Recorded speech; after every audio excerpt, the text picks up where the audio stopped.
balcony na maliit, overlooking mo yung ground floor mo. Lot area is 100 square meter.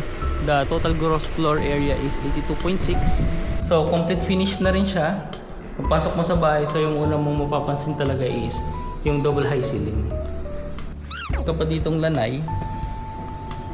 So pwede pa siyang for future expansion. Kitchen space. Ito sa likod actually 2 meter setback pa siya. Ngayon sa baba, meron ka ring toilet and bath and isang bedroom.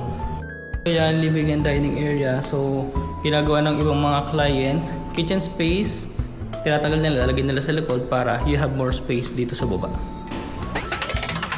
So sa taas, meron ka ring toilet and bath dito. Master's bedroom. Third bedroom. Unfortunately, nakalaking third bedroom, hindi natin siya ma-open. Dito sa second floor, so meron kang balcony na maliit, overlooking mo yung ground floor mo. From dito, natural light, malalaki yung mga bintana mo. Before you move in, meron pang punch listing. So for example, ito, may mga tiles tayo na may mga sira. So ayusin naman yan. So yun, Angela Classic House Model. Double high ceiling.